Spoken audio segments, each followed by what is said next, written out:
الحمد لله رب العالمين والعاقبة للمتقين والصلاة والسلام على سيد الأنبياء والمرسلين وعلى آله وأصحابه أجمعين.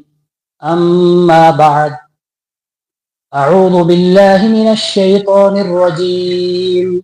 بسم الله الرحمن الرحيم. ويل لكل همزة لمزة الذي جمع مالا وعدده يحسب أن ماله أخلده كلا لينبذن في الحطمة وما أدراك ما الحطمة نار الله الموقدة التي تطلع على الأفئدة إنها عليهم مؤصدة في عمد ممددة. صدق اللہ العظیم. معزز سامعین کرام، یہ قرآن کریم کی ایک چھوٹی سی سورت ہے. اس سورت کو ہم اپنی نمازوں میں پڑھتے رہتے ہیں. ہر انسان اس سورت کی تلاوت نماز میں کرتا ہے. اس سورت میں اللہ رب العزت نے 3 گناہوں کی سزا بیان کی ہے. ان گناہوں کی سختی اور ان پر جو اس کو سزا ملی ہے اس کا تذکرہ اس مختصر سی سورت میں اللہ رب العزت نے بیان کیا ہے. اللہ رب العزت فرماتے ہیں وَيْلٌ لِكُلِّ ہُمَزَةٍ لُمَزَةٍ، بڑی ہلاکت ہے ہر اس شخص کے لیے جو پیٹھ پیچھے کسی کی غیبت کرتا ہے اور جو کسی کے روبرو اس کو تانا دیتا ہے، آمنے سامنے کسی کو تانا دیتا ہے.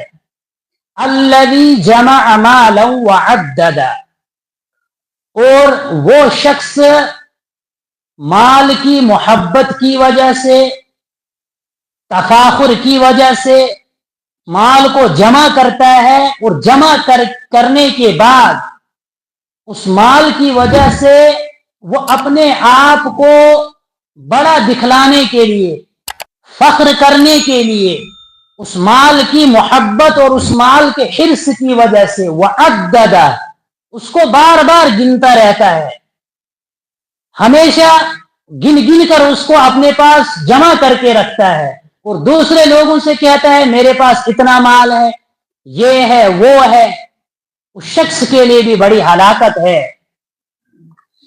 اللہ رب العزت نے آگے فرمایا یحسب ان مالہ اخلد، اس کی ان کرتوتوں سے، اس کے ان اعمال سے، ان کاموں سے ایسا لگتا ہے کہ وہ یہ سمجھتا ہے، اس کا یہ گمان ہے کہ ان مالہ اخلد، کہ اس کا یہ مال ہمیشہ اس کے پاس رہے گا، کہ ہمیشہ اس کو زندہ رکھے گا. ایسا لگتا ہے اس کے کردار سے، اس کے افعال سے اور اس کی کاموں سے ایسا لگتا ہے کہ وہ یہ گمان کرتا ہے ان مالہ اخلد، کہ یہ اس کا مال اس کو ہمیشہ زندہ رکھے گا. اللہ رب العزت نے آگے فرمایا کلا لَيُنبَذَنَّ فِي الْحُطَمَةِ، ہرگز نہیں، جیسا اس کا خیال ہے ایسا کچھ بھی نہیں ہے. وہ یہ سمجھتا ہے کہ یہ اس کا مال اس کو ہمیشہ زندہ رکھے گا، اس مال کی وجہ سے وہ ہمیشہ دنیا میں رہے گا. ایسا کچھ بھی نہیں ہے. کلا، ہرگز بھی نہیں، ایسا کچھ بھی نہیں ہے.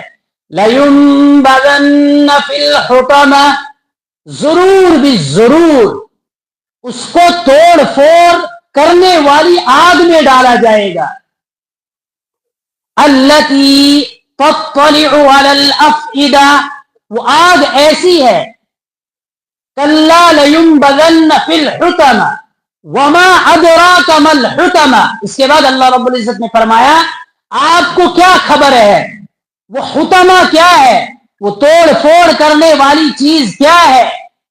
پھر اللہ رب العزت نے آگے خود فرمایا نار اللہ الموقدہ، اللہ کی آگ ہے جو اللہ کے امر سے، اللہ کے حکم سے سلگائی گئی ہے۔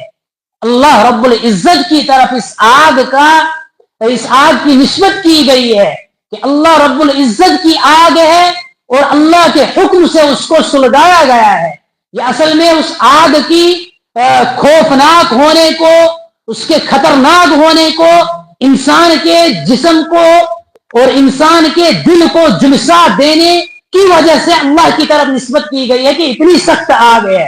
نار اللہ الموقدہ، پھر آگے فرمایا التی تطلع علی الافئدہ، وہ سلگائی ہوئی آگ جس کو اللہ کے حکم سے جلایا گیا ہے، جس کو اللہ کے حکم سے سلگایا گیا ہے، ایسی آگ ہے التی تطلع علی الافئدہ جو انسانوں کے دلوں کو تک جائے گی، ان کے دلوں کو جلا دے گی، ان کے دلوں کو جھانکے گی۔